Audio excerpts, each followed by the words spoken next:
Welcome.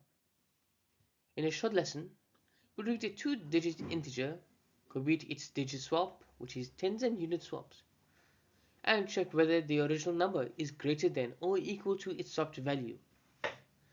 This is a neat small problem for practicing integer math, digit extraction, and input validation in C#. I'll walk you through the code, explain the math, and show a couple of example runs. Let's get started. The math is simple. We extract tens and units using integer division and modulus. Assemble the swapped number, then compare. We'll include basic input validation so the user knows to enter a two-digit number, like 10 to 99 or negative 99 to negative 10, depending on whether you want to allow negatives. For clarity, I'll also use a small helper function so the main method stays tidy.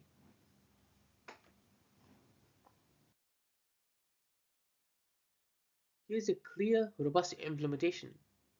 We passed input with int tryparse to avoid exceptions, and then check the absolute value to ensure it is two digits.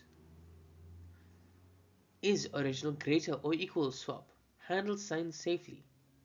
It treats negative numbers consistently by preserving the sign on the swapped result.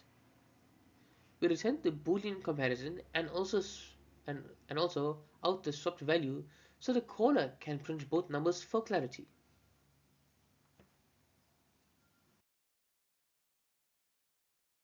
Step by step, splitting into tens and units is pure integer arithmetic for division and modulus. Swapping is just reassembly. We preserve the sign by computing on the absolute value and then reapply the sign to the swapped value. This keeps semantics consistent for negatives. Input validation helps avoid meaningless comparisons if the user types 7 or 123.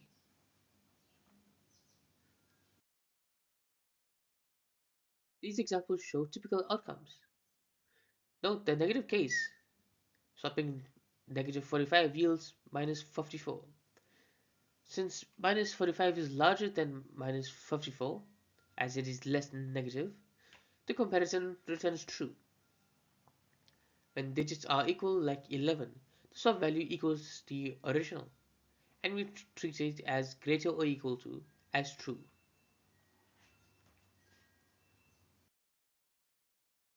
The small program is a perfect exercise for beginners learning integer arithmetic and input handling in C#. It's also a common pattern in coding interviews and quick puzzles. The validation and sign handling bits show good defensive coding habits you can reuse in other small console utilities.